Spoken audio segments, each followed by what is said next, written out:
সুযোগ সনাতনী সমাজ মেনে নেবে না। আমরা অনতিবিলম্বে আমাদের 8 দফা এবং 3 জনের মুক্তি উৎপীড়ন ছাড়ের বিরুদ্ধে হয়ে যে অন্যায় তার যদি বিচার না হয় তাহলে আমরা কঠোর থেকে কঠোরতর আন্দোলনে যাবো।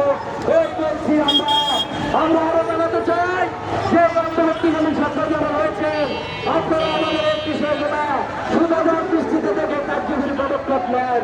তাহলে আমাদের সনাতনী সম্প্রদায় আবারও রাজপথে নেবে, আপনাদেরকে কাছ থেকে আমাদের অধিকার আদায় করে নেবে। আমাদের সাধারণদের অন্যতম মুখ্যমন্ত্রী সুমন কুমার রায় আমাদের আজকের অনুষ্ঠানের সভাপতি ঘোষণা করবেন।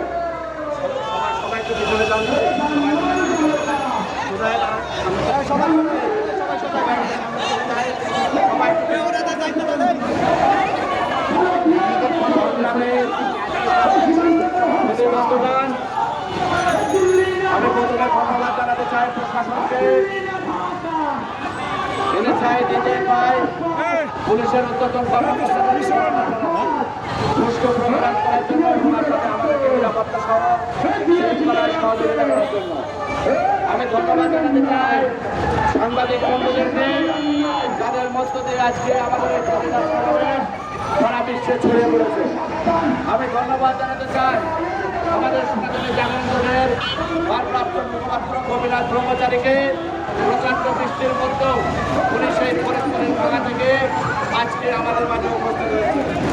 আমি ধন্যবাদ জানাতে চাই বাংলাদেশ জাতীয় হিন্দু মহাজোট, সংগঠিত উদ্ধার কমিটি, বাংলাদেশ সনাতন পার্টি, বাংলাদেশ হিন্দু পরিষদ, বাংলাদেশ সনাতন পার্টি নারায়ণগঞ্জ জেলা শাখা সহ আশুলিয়া সহ বিভিন্ন জায়গা থেকে যারা আসছেন, পাঁচলা যেখানে ধন্যবাদ জানাচ্ছি।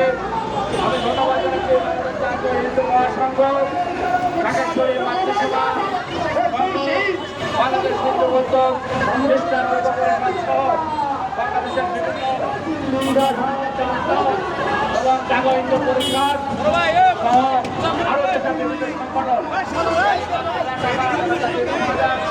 সংখ্যালঘু অধিকার পার্টি, সনাতন অধিকার আন্দোলন সহ আরো যদি কোনো সংগঠন ইতিমধ্যে আমার মনে হয় সেখানে পাওয়া যাবে, তাদেরকে ধন্যবাদ জানাচ্ছি, কৃতজ্ঞতা জানাচ্ছি। বন্ধুরা আমার, এই সরকার একটি ব্যর্থ সরকার।